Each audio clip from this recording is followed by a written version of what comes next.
Thank you everyone for joining. We'll sing 3 mantras and we'll begin. In the meantime, Prabhu will adjust.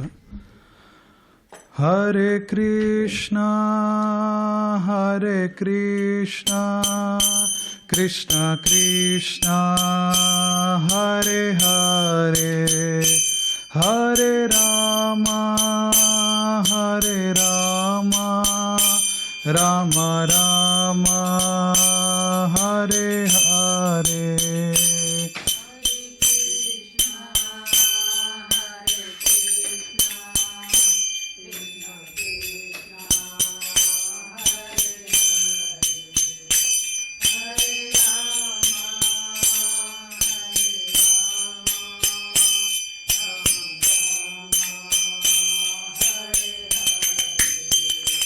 Hare Krishna, Hare Krishna, Krishna Krishna, Hare Hare, Hare Rama, Hare Rama, Rama Rama, Hare Hare, Hare Krishna, Hare Krishna, Krishna Krishna,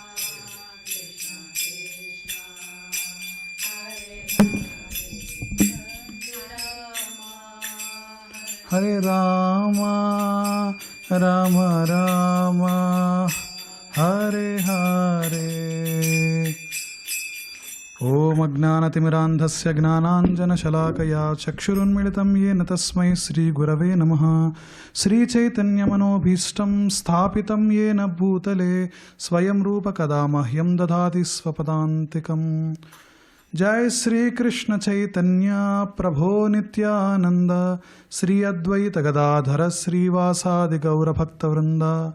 Hare Krishna, Hare Krishna, Krishna Krishna, Hare Hare, Hare Rama, Hare Rama, Rama Rama, Hare Hare. Hare Krishna. Thanks everyone for joining us. Yesterday we had an amazing Govardhan Puja festival and Diwali festival as well. And also thanks for taking your time and coming here. Yesterday when I am participating in the festival, there are many devotees who came to me and they said like the Saturday classes, they are liking it and all. So I was very surprised. So there are people who are joining us online as well. So for all of you, thank you so much for showering your blessings on us.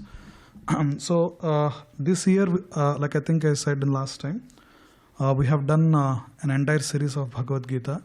So as an obvious next steps in that series is Sri Isopanisad.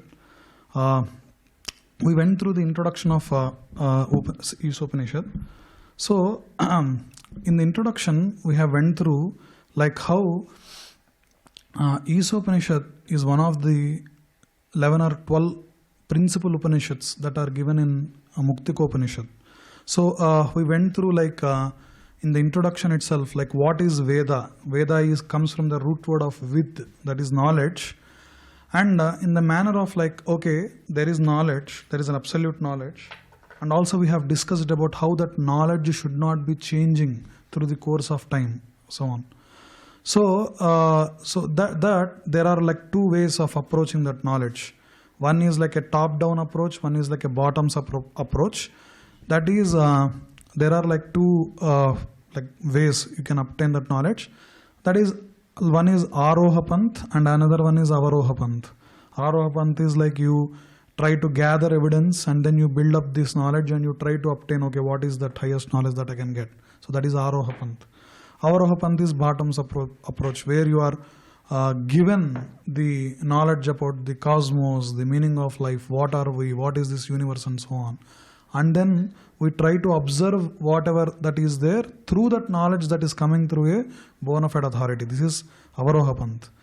In the process of like, then we went to the distinction of when we are going in this top-up approach, like bottoms-up approach, like where we are trying to collect the knowledge and all. Then whatever the knowledge that is flawed. So how it is flawed, then we went through the pramans, like the evidence of believing in that knowledge. One is Pratyaksha Praman, where we try to obtain knowledge by direct sense perception. like by whatever we are seeing, whatever we are hearing, whatever we are touching. So we are trying to believe and obtain this knowledge. These are all Gnanendriyas, Sabda, Sparsa, Rasa, Rupa, Gandha. All the five, these are knowledge acquiring senses basically. Through this we are obtaining knowledge, and then we are trying to identify what's the realities. Then I went through what is the problem with Pratyaksha Praman. Our senses are limited, and we cannot believe whatever we see, whatever we hear. And this is not like the bona fide authority of obtaining the supreme absolute truth, which is beyond these bounds of material world.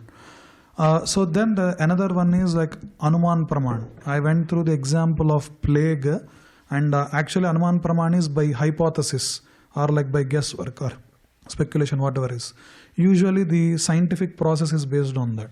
We start with a hypothesis, and then we try to see, and then we try to validate the hypothesis through some series of experiments and so on. So even like going through the truth which is beyond this material world based on Anuman Praman is also dangerous.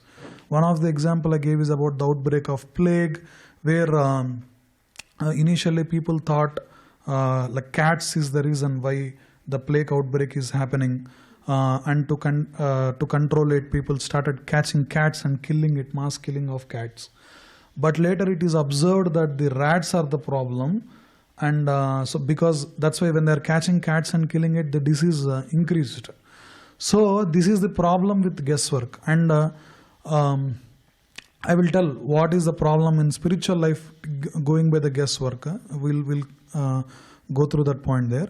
And the bona fide authority of obtaining knowledge from the that is given is Vedas, or like Sabda Praman, like where this is the first being Brahma also heard this knowledge from the like Vishnu's voice.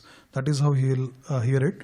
And even now, if you go to Brahmaji's planet, from his 4 Chaturmukha, like 4 faces, he will start reciting the Vedas incessantly without stop.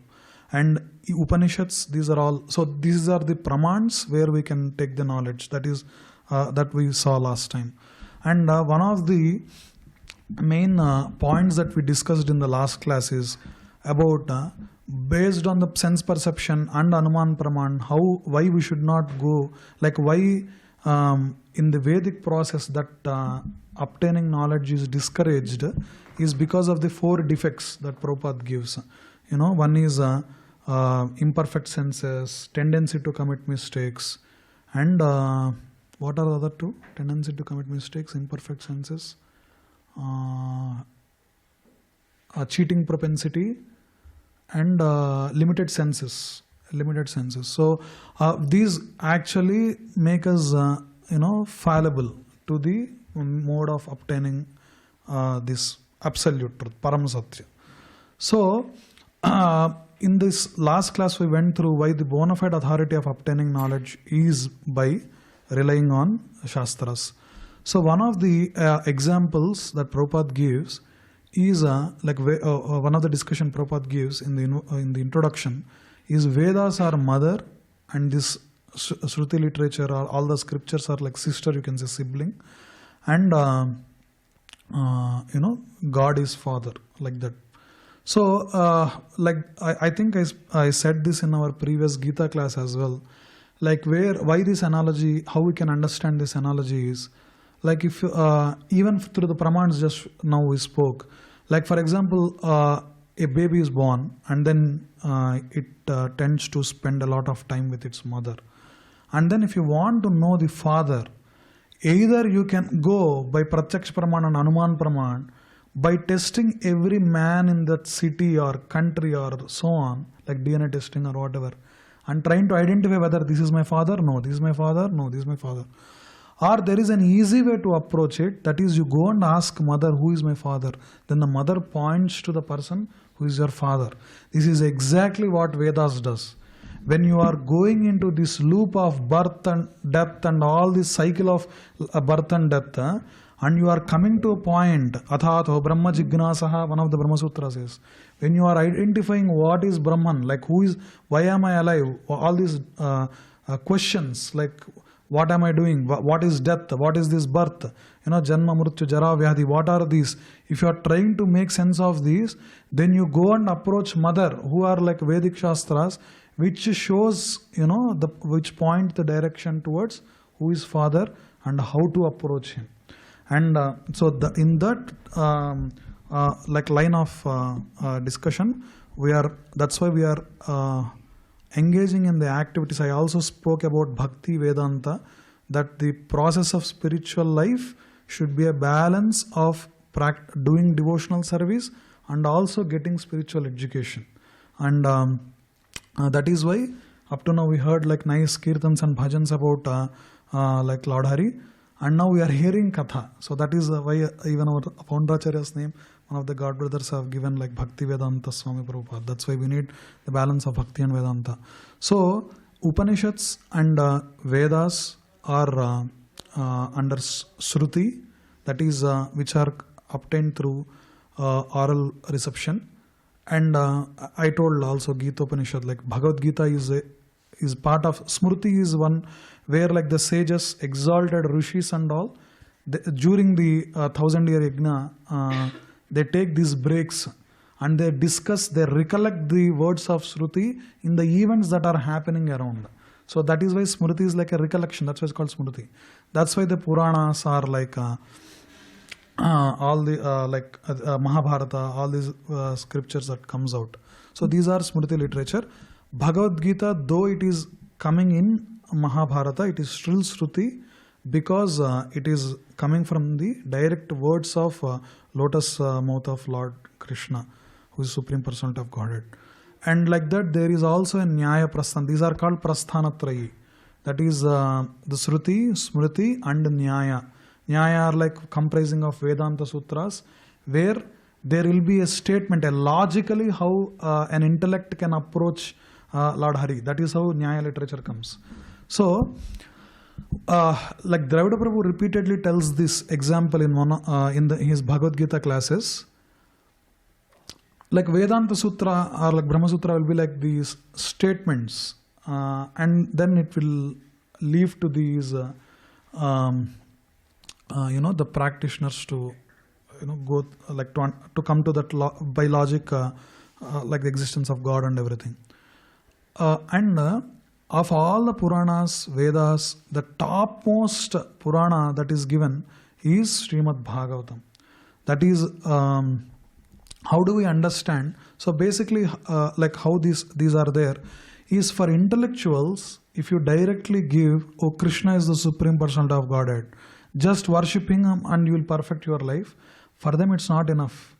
They want like more, it's not intellectually satisfying. So Upanishads are very enigmatic in terms of giving these logically, like where it challenges you, logically challenging statements. For example, I'll tell, in Isopanisad itself, in the following verses you will get, Tad ejati, tad naijati, tad dure, tad dvantike, tad sarvasyavasya bahyatah, like that it comes. That means that which, tad ejati, that which moves, tad naijati, that which doesn't move, tad dure, that which is far, tad dvantike, that which is close. It is describing how Lord is all-pervading. Visvam Vishnu, the aspect of all-pervading of Vishnu, it speaks in this kind of enigmatic sentences. And Upanishad statements are also very axiomatic. It will be like, there is no discussion, do it, like that. It will be very straightforward like this. Like for example, tad vijnanardham sa gurumeva abhigachyataha. Like that, it's avibhag. That means if you want to obtain knowledge, surrender to Guru. Like that it will say. Now why we have to surrender and all, like Bhagavatam and all is more pleasant to the hearts of the devotees, where you can sing about the glories of the Lord, and then you obtain the same knowledge in a more, pleasing way. Then you will, for example, if you take Vritrasur's story, how Indra doesn't pay attention to Brihaspati and awarded himself a lot of misfortune.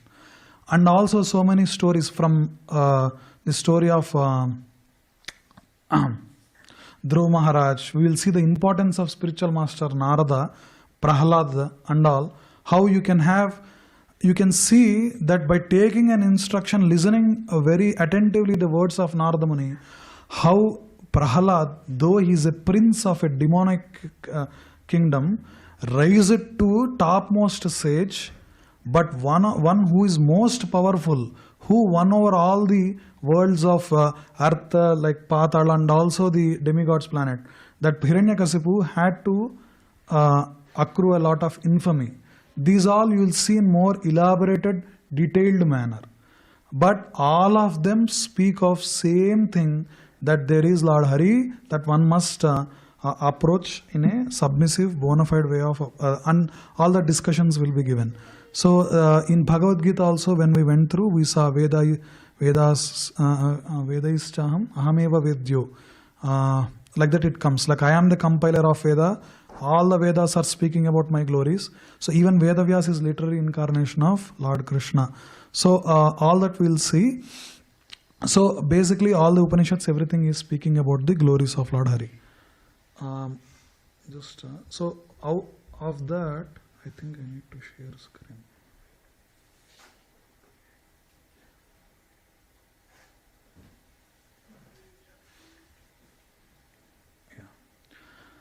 So Isopanisad is one of those principal Upanishads, and it comes from the first verse of Isopanisad is Isa Vasyamidam Sarvam, like that it comes. We'll go through Isopanishad's first verse in next class. So before Isopanishad begins, there is an invocation mantra.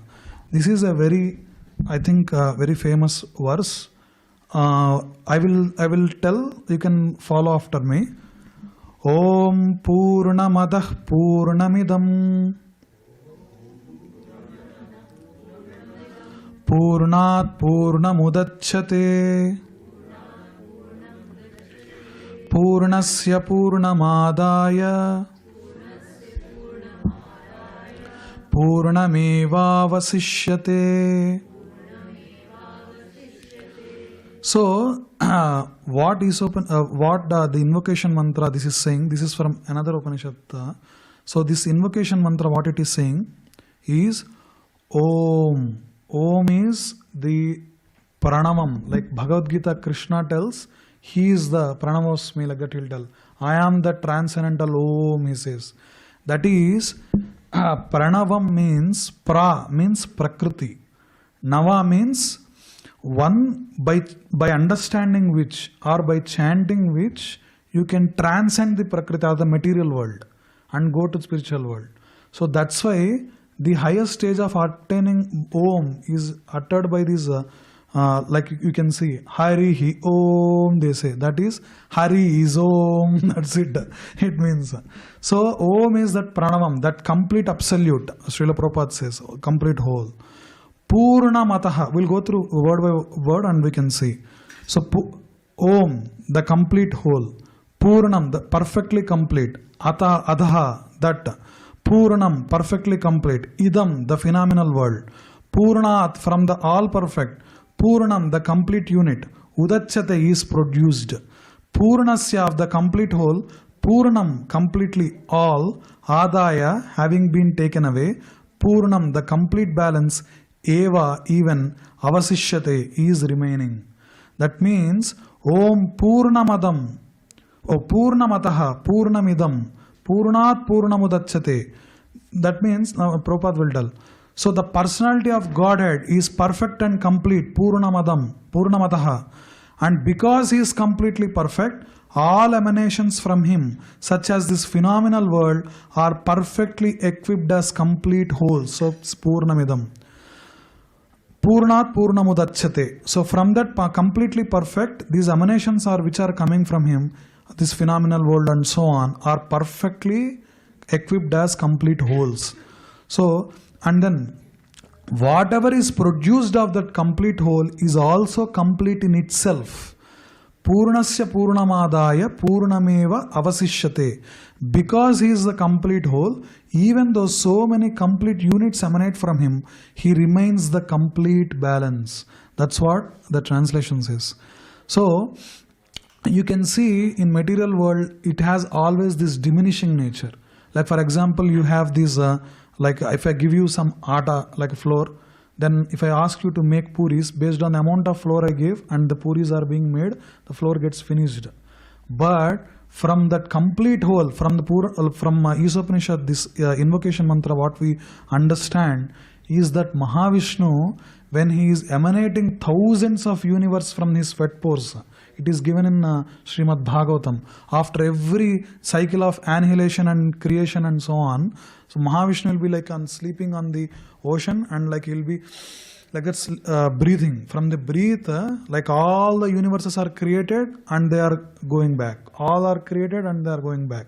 And though these are all complete emanations are coming from him, that supreme absolute truth is always complete and perfect.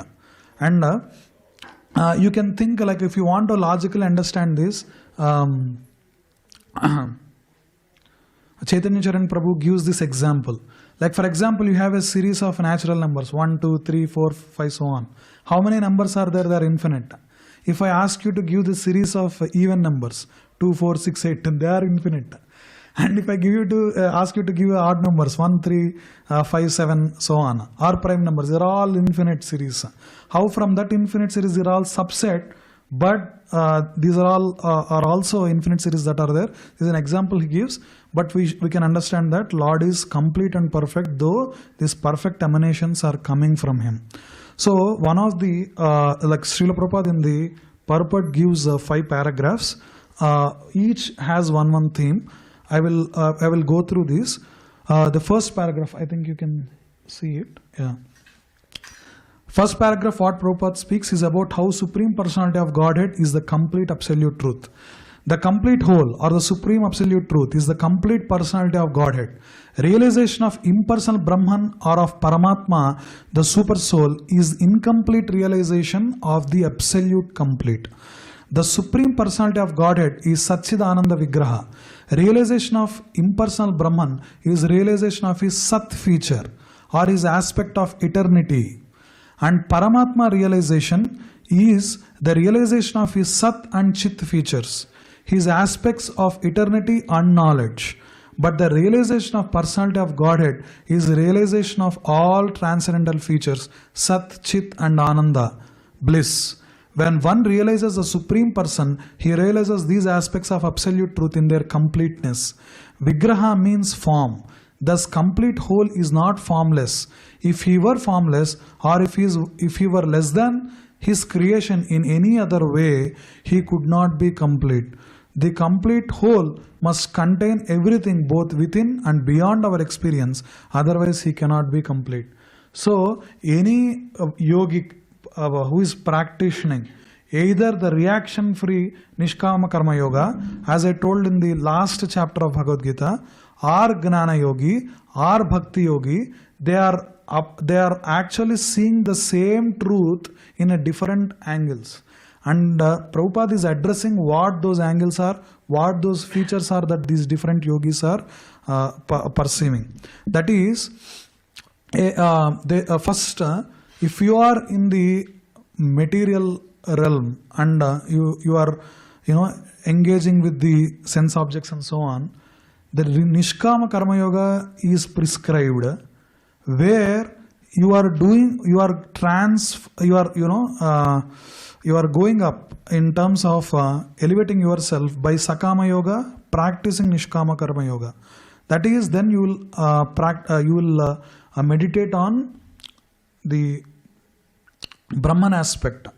That so even these three are the same absolute truth. In Srimad Bhagavatam there is a verse, Vadantiye tattvavidas tattvam yat gnanam advayam, is the same reality, this truth. That is Brahmeti, Paramatmeti, Bhagavaniti Sabjate. There are 3 realizations that one yogi can come. One is Brahman and Paramatma and Yogi.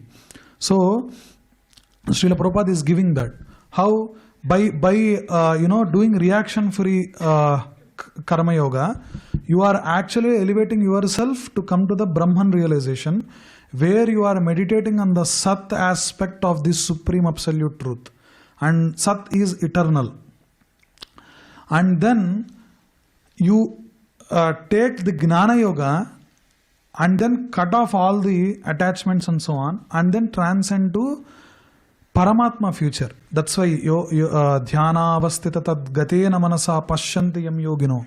When a yogi is practicing the yogic practice for like 500 years in Ashtanga Yoga, yama niyama pranayama pratyahara, like that there are stages where the yogi transcends. There after 500 years of yoga practice, there he will see Paramatma with 4 hands, 4 limbs, like he will be standing inside the like Hrid region. And so this is of a Gnana Yogi, that he is actually seeing Sat and Chit aspects.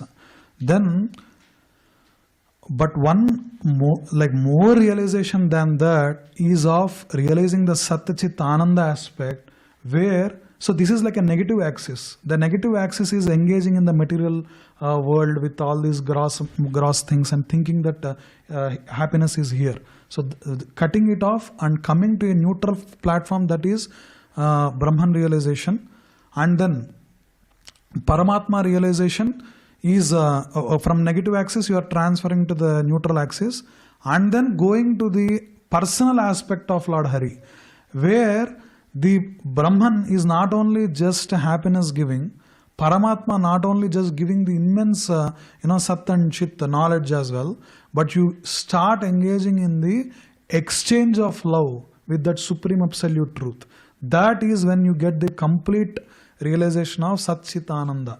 And that is what Bhakti Yogis practice, where they are not given away by the impersonal liberation, but they want to engage in the loving devotional service of the Lord, where the reciprocation is mutual, where you perform activities by putting Krishna at the center of all the activities, and Krishna also reciprocates that to the devotees.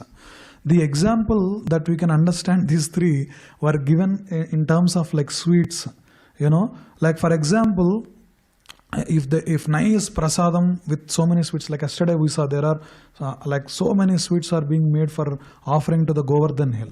Say you are allowed only to kitchen and asked you to get out of the temple, let us say. So you are actually having some feature that is like the Brahman aspect, where you can actually smell prasadam, and it's so, you can see there are different sweets that are being made. So that is actually realizing the Sat aspect. You realize that there is something there which is having more fragrance and everything. Then coming to the Moha realization is you see the plate offerings, where you saw like around the hill we made all the offerings. So you are seeing the shape, texture. Actually in one of the Acharya's literature, Ananda Vrindavan Champu, it is said that Radharani, like there are different ways Radharani offers prasad to like bhoga to Krishna. That is one of the things, is like how nice texture, and it is even by looking it is very attractive to the Lord. So prasadam by looking is like going to the more realization, that is Sat and Chitta aspect. You can think like how they are perceiving the Paramatma feature, and like having like eating the sweets, taking the prasadam. That is getting the complete perception of what that prasadam is. So if you want to get the complete perception of that knowledge, so that is why Srila Prabhupada is mentioning, if you want to realize Sat Chit Ananda Vigraha, Vigraha means form. So in one of the Brahma Samhita, where the direct prayers offered by Brahma to Krishna, the opening verse about Isha is this: Iswarah Paramah Krishna Satchidananda Vigraha Anadiradir Govinda Sarva Karana Karanam. So Ishwarah Paramah Krishna, you are Parama Ishwaraha, Satchidananda Vigraha, you are a form filled with Sat Chit Ananda aspects. So this is the one point Srila Prabhupada is mentioning in this paragraph. And we also saw in the Purushottam Yoga chapter, chapter 15, where we saw that previous aspect, where Urdhva Moolamada Sakam Asvartham Prahuravyayam, in that verse we saw how the material world is an inverted banyan tree, that is a replica of a spiritual world that is there. Like how spiritual world is filled with the hills, mountains, like nice cowherd boys, that Krishna is there, or like Saketapuri where Ram will be there and Ayodhyavasis are there. Like the different planets has like different Vishnu Tattvas actually. And so how they are there, like that material world also has a replica of what all that is there in that. But we do not have any doubt that Vaikuntha or like Lord Hari's planets, the abode of Lord Hari is full and complete. But Prabhupada mentions here, I'll read very fast here, that material world is also complete. The complete whole, the personality of Godhead, has immense potencies, all of which are as complete as He is. Thus, this phenomenal world is also complete in itself. The 24 elements of which this material world is a temporary manifestation are arranged to produce everything necessary for the maintenance and subsistence of this universe. No other unit in the universe need make an extraneous effort to try to maintain the universe. The universe functions on its own time scale, which is fixed by energy of the complete whole, and when that schedule is completed, this temporary manifestation will be annihilated by the complete arrangement of the complete whole. So, and this material world is also complete. So one might ask, there is suffering in the material world. Janma Mrityu Jara Vyadhi is there. I cannot engage in loving relationships with my partner forever. There is your timeout is there.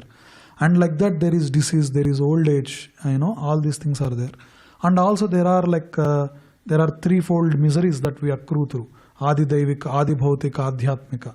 For example, yesterday or like few hours ago, the Spain is completely immersed in floods or storms, something like that.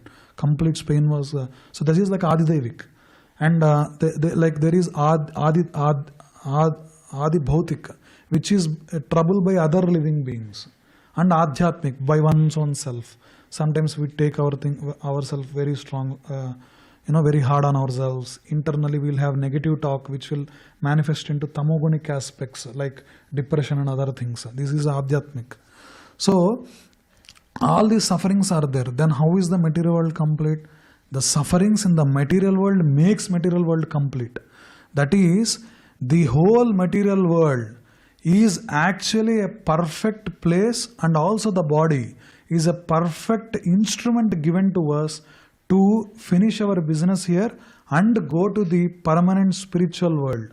So excellent what is it? The instrument that is given is the material world and this whole arrangement of the body.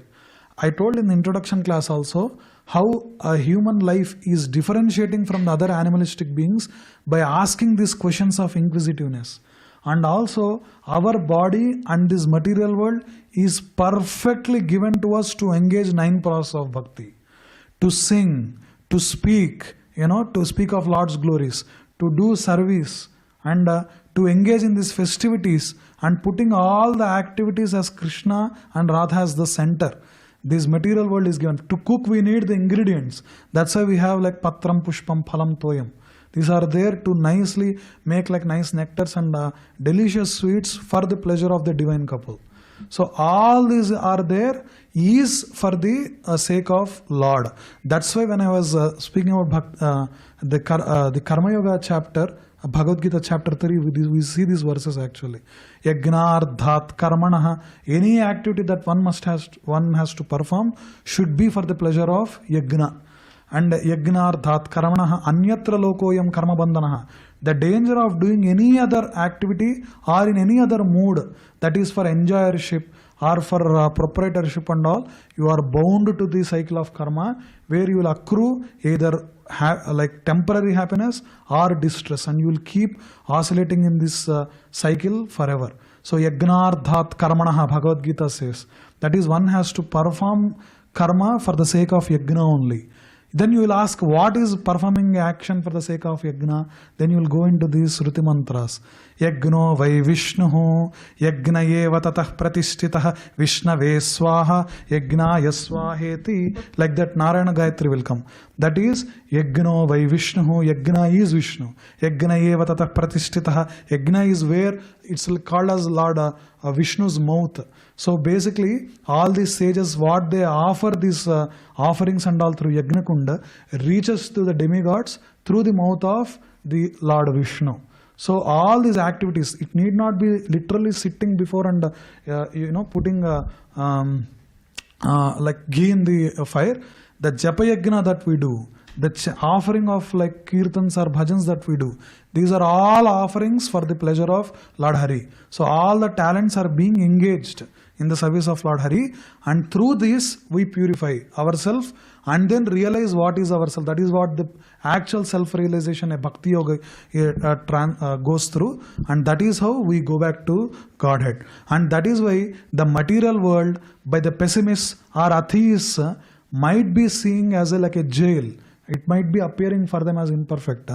But this is the Mahamaya form of Durga, where they will be poked by this trident. That's why Shiva and Durga carry the trident.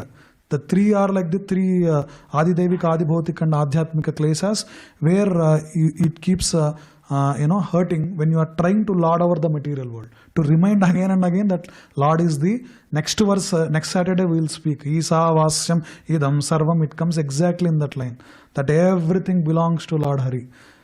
So that is the jail aspect that materialists see. But for Bhakti yogis or anyone who is practicing or like doing the loving devotional service of the Lord, they see this material world as a rehabilitation center, where you have some vikaras and some vasanas that are coming from the lives.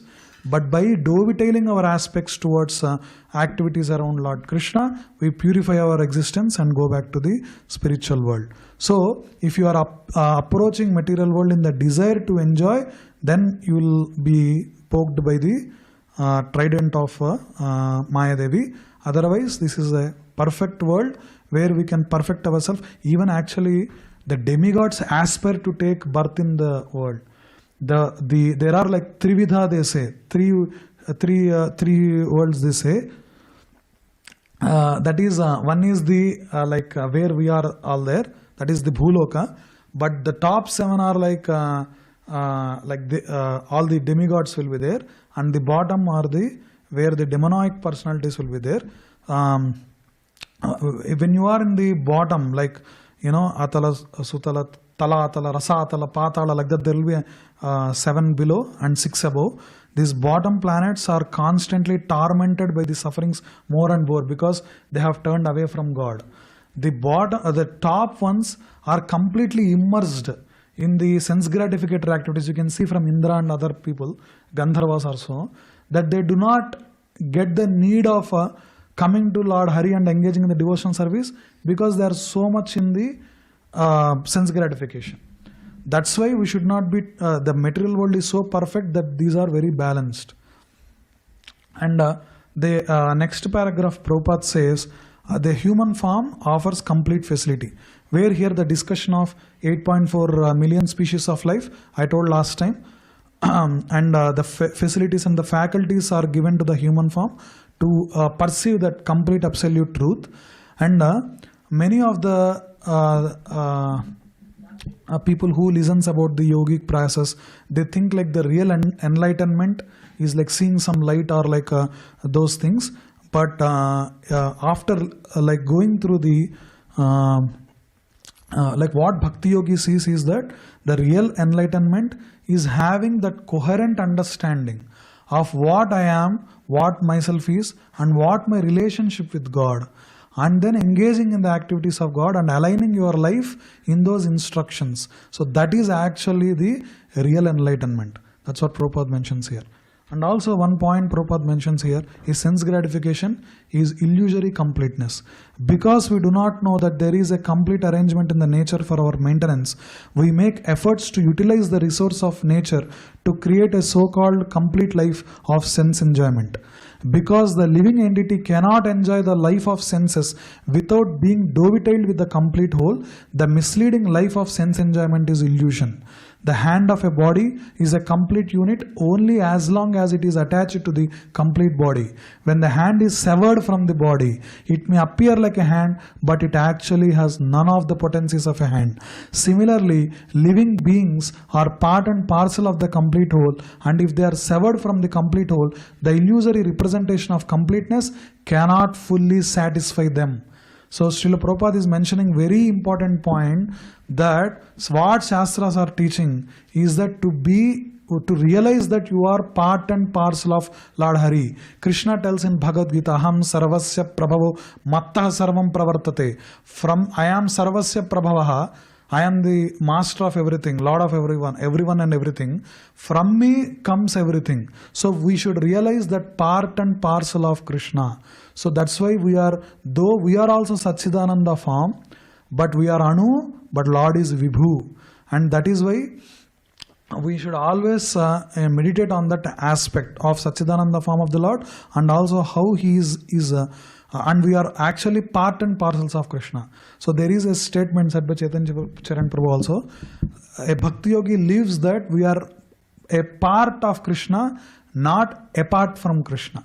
So all the sufferings that we are accruing is because we are turning away from the Lord. An example of hand is given. When a hand is attached to the body, it can perform all the actions of applying strength, doing different actions. But if it is severed from the body, it is useless anymore. So that is why whenever we are actually, you can do it from realization itself. Even though I am not like a very senior devotee or so, you can, when you are engaging in the devotional service, you can actually see the reciprocation of Lord in terms of happiness and satisfaction. And that is because we are engaging in the activities connecting to Krishna. So that's why Bhagavad Gita goes into more details of how to dovetail those actions centered around the Lord. So sense gratification, running after it, is actually trying to get illusory completeness. This is like, you can take an example of a kid. So the kid might have so many toys, but he will always ask, I want that toy, this toy, that, so on. And he might actually go through some things which is harmful to him as well.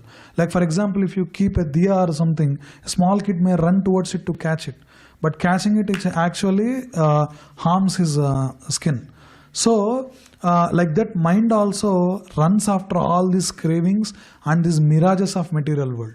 So the way we can dovetail mind is actually that the secret is given in Bhagavad Gita, where you have to Vishaya vinihartante niraharasya dehinaha rasavarjam rasopyasya param drishtva nivartate. That is, if you forcefully restrain the senses from engaging in sense gratification, then the tendency, the desire of sense gratification is not vanquished. But how you can vanquish it is param drishtva nivartate, by engaging in the higher taste. That is, the foundational principles is do not engage in meat eating or illicit sex or gambling or intoxication. And if you tell in the terms of naiti like a gnana yogi or so on, we cannot stop these activities. But when we are tasting nice, yesterday Srikhand was made, how delicious it is, and all the sweets are like which are offered to Lord Hari, and then you are taking as a prasadam, then this tendency to lord our material world and sense gratificatory desires will not be accruing. So the last paragraph that Prabhupada speaks is about the real completeness comes in engaging devotional service. The completeness of human life can be realized only when one engages in the service of the complete whole. All services in this world, whether social, political, communal, international or even interplanetary, will remain incomplete until they are dovetailed with the complete whole. Tuesday we are having elections also. Correct timing for the discussion. When everything is dovetailed with the complete whole, the attached parts and parcels also become complete in themselves. That's why when you take exalted devotees, they did not aspire for impersonal liberation. They were always trying to engage their senses in the devotional service of the Lord. That is when a jiva attains this completeness, that is by engaging in loving devotional service. In Mukundamala Stotram, Kulasekaralvar writes this: Chetas chintaya kirtaya swarasane namri bhavatvam siro hasta vanjali samputam rachayatam vandasva dirgham vapuhu atman samsraya pundarika nayanam nagachalendra sthitam dhanyam punyatamam tadeva paramam daivam hi satsiddhaye. What he says is chetas chintaya. Use your intelligence to meditate on the pastimes of Lord Hari. Kirtayasva rasane. Use your tongue to sing of Lord, sing to Lord, and speak about the glories of Lord. Rasane. Namri bhavatvam siro. Use your head to bow down before Lord's deities. And hasta vanjali samputam. Use your hands to offer your namaskar to deities and the devotees. Hasta vanjali samputam. Rachayatam. Use also to write poetry or like read literature, write literature, so on. Rachayatam. Vandasva dirgham vapuhu. Use your body vapuhu to offer like prostrated obeisances. And Atman samsraya. Use your entire like Atman means yourself. Onto, like that means your intelligence, your activities, body, everything. Samsaraya pundarika nayanam, to the lotus eyes which are sleeping on Nagachalendra sthitam, which are sleeping on the mountainous snake, that is of Lord Hari. Dhanyam punyatamam tadeva paramam daivam hi satsiddhaye. He is definitely, like Kulasekar Alvar is vouching, because he is a king actually, and he is vouching that he is the paramam daivam. By doing all these activities unto Lord Hari, perfect your own life. So, with this I give like a small conclusion about this. That is what Isopanishad speaks is about. The points that we spoke is that Purnamataha, that spiritual world is complete. Even the material world is also complete. All the emanations from him, such as this phenomenal world, are perfectly equipped as complete wholes. Whatever is produced of the complete whole is also complete in itself. Because he is the complete whole, even though so many complete units emanate from him, he remains the complete balance. So that's all for today. So we'll have prasadam now. It will be sauti. You can actually smell it like the puris and all. And after like 8:15, we'll have the last darshan of the Lord. If you have any comments or questions, please you can approach me. Thank you so much for joining. Srila Prabhupada ki jai. Hare Krishna. Hare Om. Thank you, Mataji. Thanks for the amazing kirtans and bhajans. Yeah, Hare Krishna. So we'll be continuing into the first mantra of Isopanishad next class, that is Isavasyam. One small thing I'll say, the verses of Bhagavad Gita, Bhagavatam, all those we say texts or verses, but Isopanishad we say mantras. So the reason why it is called mantras are, after all the annihilations, many universes, the Brahmas, every universe will have its own Brahma. Whoever Brahma, there will be Chaturmukha Brahma, there will be 16-headed Brahma, 24-headed Brahma, whatever Brahmas, they are all there. These texts of Isopanishad, Shruti like literature, they will not change. The same Vedas go into all these different universes. That's why these are called mantras. So we'll start with the first mantra, Isavasyamidam Sarvam. Please try to join us next Saturday as well. Thank you so much. Srila Prabhupada ki jai. Hare Krishna. Jai, thank you.